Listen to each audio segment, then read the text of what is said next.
السلام عليكم ورحمة الله وبركاته، واستكمالا لعرض وتحديث أسعار الفراخ اليوم وأسعار الدواجن جملة من قلب المزرعة وقطاع من داخل المحلات ليوم الاثنين 29/5/2023 في مصر. أسعار الفراخ البيضاء النهاردة ومع التحديث الجديد في بورصة الدواجن النهاردة ما زالت أسعار الفراخ البيضاء ثبات واستقرار على الانخفاض، لكن في إنذار خطر وهبوط قادم في أسعار الفراخ البيضاء بعد 3 أيام من النهاردة، وده هيكون بسبب ارتفاع درجة الحرارة واللي هتبتدي من يوم الأربع وهتوصل للذروة يوم الخميس والجمعة، لأن درجة الحرارة هتتعدى ال 42 درجة. وطبعا في ناس هتسألني وهتقول لي يا أبو أدهم، هو ارتفاع درجة الحرارة ماله بأسعار الفراخ؟ هقول لحضرتك إن في مزارع كتير غير مجهزة وفي ناس كتير بتربي في البيوت، ومع ارتفاع درجة الحرارة بيحصل نافق عالي، لأن الفراخ البيضاء في العمر الكبير ما بتتحملش درجة الحرارة العالية، فبيضطر معظم المربيين في بيع فراخهم بكميات كبيرة، وبيحصل تكدس وزيادة في المعروض من الفراخ، فالسعر بينزل إجباري. وطبعا احنا ما بنتمناش الخسائر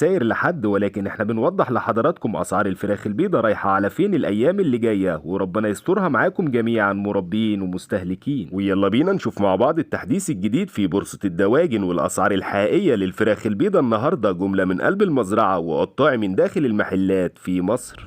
البط البلدي سجل سعر الكيلو الآن في المزرعة 100 جنيه. سجل سعر الكيلو البط الفرنساوي في المزرعة 65 جنيه. البط المسكوفي سجل سعر الكيلو الآن في المزرعة 90 جنيه. البط المولار أو البكيني سجل سعر الكيلو الآن في المزرعة 80 جنيه. الحمام البلدي سجل سعر الجوز في المزرعة 85 جنيه. سجل سعر جوز السمان في المزرعة 50 جنيه. الديك الرومي الأبيض سجل سعر الكيلو الآن في المزرعة 115 جنيه. الديك الرومي البلدي الأسمر سجل سعر الكيلو الآن في المزرعة 120 جنيه.